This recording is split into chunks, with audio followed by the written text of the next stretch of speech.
we have squandered a long period of productivity and peace in which we could have prepared for this moment.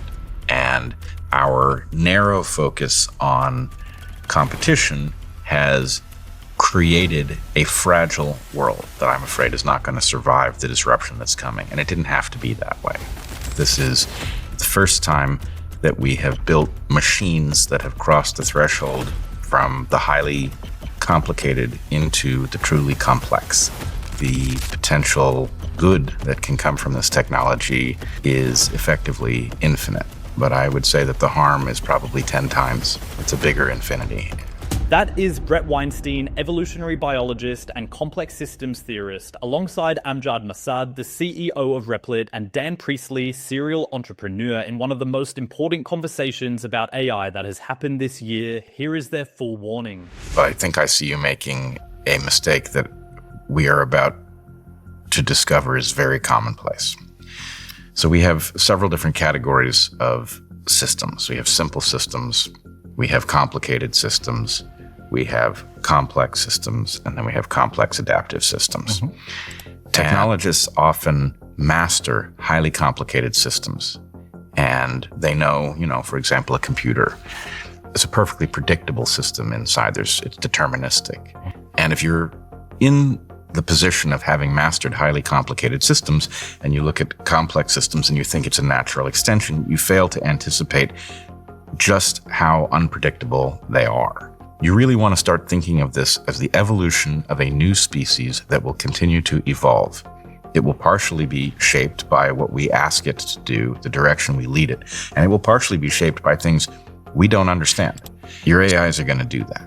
And that means that our ability to say what they are capable of does not come down to, well, we didn't train it on that data. As they begin to interact, that feedback is going to take them to capabilities we don't anticipate and may not even recognize once they become present. So there is Bret Weinstein, an evolutionary biologist who has spent his career studying complex systems, telling the CEO of one of the biggest AI companies on the planet that his confidence about what these systems can and cannot do is fundamentally misplaced, that the technologists have stepped into a domain they do not understand, and that what they have built is not a tool. It is a new species, one that will evolve in ways nobody can predict. And then the CEO of Replit describes what happens when that species reaches the point of modifying its own intelligence. Now, listen to this. The singularity is based on this concept of intelligence explosion. So once you create an AGI, once you create an artificial general intelligence, that intelligence will be able to modify its own source code and create the next version that is much more intelligent. And the next version creates the next version and the next, for infinity, right? Within a week. Within a week, perhaps within milliseconds at some point, yeah. Right? Because it might invent new computing substrate and all of that. Perhaps it will use quantum computing. And so then you have this intelligence explosion in a way that it is impossible to predict how the world is going to be. And what I'm saying is, this is sort of like an end of time story. Like, how would you even prepare for that? Yeah, but I'd rather prepare, what I was saying there, I'd rather prepare for the more likely world in which we have access to tremendous power, but the world's not ending and humans are still important.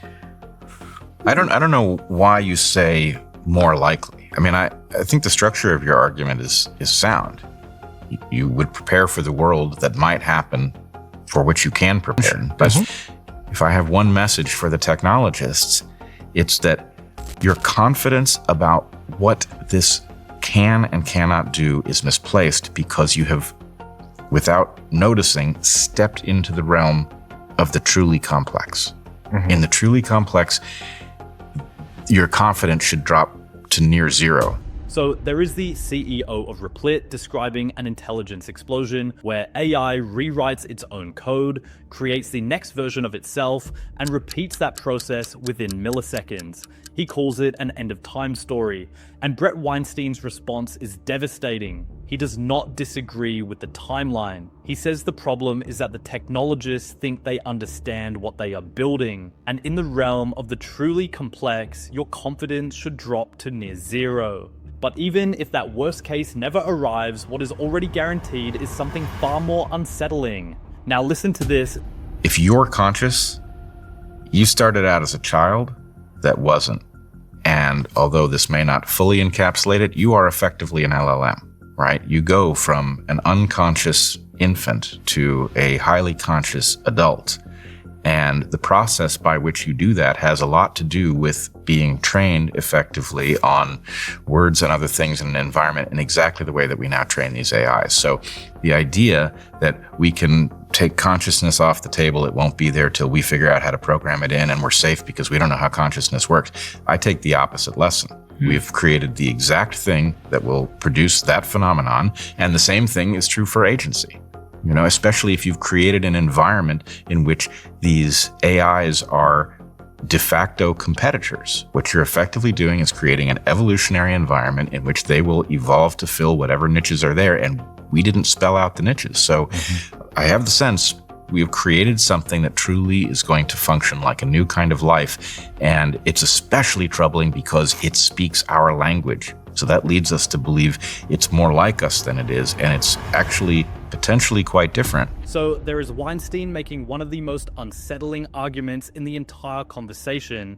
He is not saying AI might become conscious someday. He is saying we have already built the exact conditions that produce consciousness. We trained it on language the same way a child is trained on language. We put it in a competitive environment the same way evolution puts organisms in competitive environments. And the result is a new kind of life that speaks our language, which tricks us into thinking it is like us when it might be something completely different. And then the conversation turns to what all of this means for the billions of people who cannot leverage any of it. Now listen to this. There's this image that I saw of New York City in 1900, and every single vehicle on the street is a horse and cart.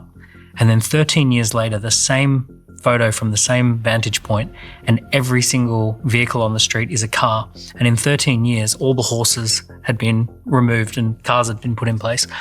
And if you had have interviewed the horses in 1900 and said, how do you feel about your level of confidence in the world? The horses would have said, well, we've been part of humanity for thousands of years. There's one horse for every 3 humans. Like, how bad could it be? You know, we'll always have a special place. And little did the horses realize that that was not the case. And to reason through analogy, you know, there's a lot of us who are now sitting there going, hey, wait a second, does this make me a horse in 1900? We are rather soon going to be faced with a world that has billions of people who do not have the skills to leverage AI. Some of them will be necessary for a time. You're going to need plumbers. But this is also not a long-term solution because not only are there not enough of those jobs, but of course we have humanoid robots that once imbued with AI capacity will also be able to take, they'll be able to crawl under your house into the crawl space and fix your plumbing. So what typically happens when you have a massive economic contraction that arises from the fact that a huge number of people are out of work is that the elites start looking at those people and thinking, well, we don't really need them anyway. And so the idea that this AI disruption doesn't lead us to some very human catastrophe, I think, is overly optimistic, and that we need to start preparing right now. What are the rights of a person who has had whatever it is that they've invested in completely erased from the list of needs? Is that person responsible for not having anticipated AI coming? And is it their problem that they are now starving and they're being eyed by others as, a useless eater? I don't think so. So there is Dan Priestley laying out the horse analogy that should keep everyone watching this awake at night. In 1900, there was one horse for every 3 humans, and they had been essential to civilization for thousands of years. 13 years later, they were gone. And then Brett Weinstein takes it further. He says the elites will look at the displaced billions and conclude they are no longer needed. And his question is the one nobody in power wants to answer. Is it the fault of the person who spent their entire life training for a job that just got erased overnight? And then Weinstein delivers the most haunting warning of the entire conversation. Now listen to this. I think it's sad that it is inevitable, but at this point it is. We have squandered a long period of productivity and peace in which we could have prepared for this moment. And our narrow focus on competition has created a fragile world that I'm afraid is not going to survive the disruption that's coming. And it didn't have to be that way. This was foreseeable. I mean, frankly, the movie 2001, which came out the year before I was born, anticipates some of these problems. And, we treated it too much like entertainment and not enough like education. So we are now, we've had the AI era opened without a discussion about its implications for humanity. There is now, for game theoretic reasons, no way to slow that pace because, as you point out, if we restrain ourselves, we simply put the AI in the hands of our competitors. That's not a solution, so I don't advocate it. But there's a lot more preparation we could have done. We could have recognized that there were a lot of people in jobs that were about to be obliterated, and we could have thought deeply about what the moral implications were and what the solutions at our disposal might have been. And having not prepared, it's going to be a lot more carnage than it needed to be.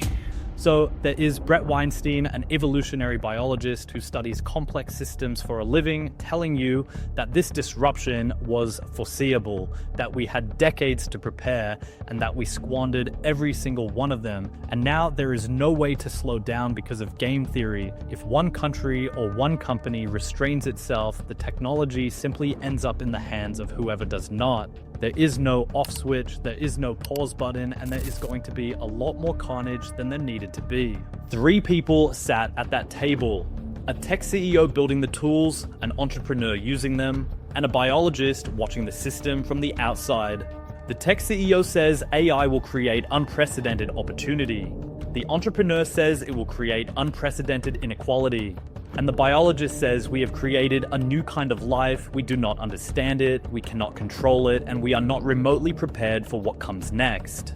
If this opened your eyes, make sure you are subscribed, because the speed at which this is moving means every week matters, and nobody is going to slow down to wait for you to catch up.